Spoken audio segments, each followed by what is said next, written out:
Hi, this is Tony from BesideTheFrontDoor.com, here to talk about moving your plants, whether it's your shrubs or your perennials or even your trees. They usually can be moved. Let me talk about perennials first, and I'll move along to shrubs and trees.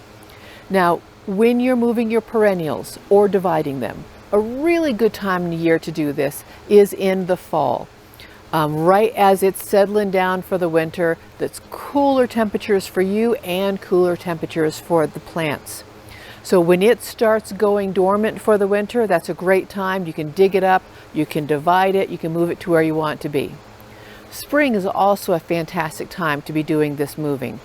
Again, either just before growth has started in the spring or just as it's getting started, so you can see where it is and what it is. You can dig it up, do any dividing, put it in the areas where you want them to be. Now for shrubs, these times of year are also great times to do your moving. Make sure that the shrub has already hit dormancy when you move it. That means that it is not in active growth, and any pruning that you're doing, and you will be root pruning those roots, whether you're trying to or not, it's not going to signal it to start growing again. So if it's a shrub that drops its leaves in the winter, do go ahead, wait for it to drop those leaves, then dig it up and move it. Then you can also do the pruning right then, if you need to. Also, if it's an evergreen, you are going to want to, it's best to wait till spring to move those, because they're going to be transpiring water out of those evergreen leaves or needles all winter long. And when you dig it up and move it, it will not have that root system to replenish that every time a warm spell hits. So spring is really the best time to move those, I feel. If you must move it in the fall or any other time of year, go ahead and spray an evergreen, whether it be a broadleaf or a needled evergreen, with a product like Wilt Proof, an anti-desiccant. What that does is it prevents all the water from evaporating, transpiring out of those leaves and drying out during the time it's re-rooting down. Because if it doesn't have the root system grown yet to reestablish it in its spot, it can't replace that water that's being transpired out, and it will transpire out all winter long. The wind takes the moisture out, the sun's going to take the moisture out. It needs to be protected. Now also your trees. If you really have to move a tree, then you have to make sure that it is only dug up right as it's going into dormancy, after it's dormant, or first thing in the spring before it starts growing, to dig up and move that tree. This works best with small trees. Now for shrubs and trees that you've been able to plan ahead to be able to move. Now, there's something that we have as an insider's tip for you. Root prune them before you need to do that moving. If you're able to plan ahead, and please, the larger the plant, you really need to plan ahead for success.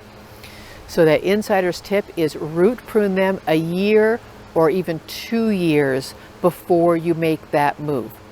The larger the tree, the more advanced time you need to do that. Now, how do you root prune, you ask? You literally go in, I'll give an example with shrubs. You go in with just a sharp spade or a sharp shovel. You can either dig a trench around that tree or shrub.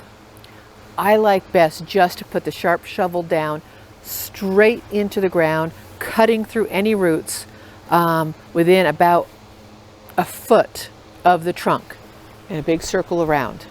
And then when you come to move that shrub, you dig just outside that foot away from the trunk area. And what you'll be doing is that cutting of those roots still leaves plenty of roots to support the shrub in the transition. It will start indicating to the plant. It will promote growth. It's going to promote root growth. It's going to branch and have all of the active roots, the ones that do all the work.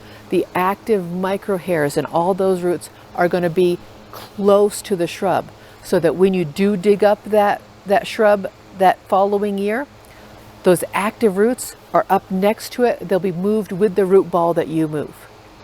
Whereas if you hadn't done that, all of the active roots are out towards the edges, and you cut them off and leave them, and it has to start completely fresh after you've moved. Also, after you do move, that's a good time to do some pruning.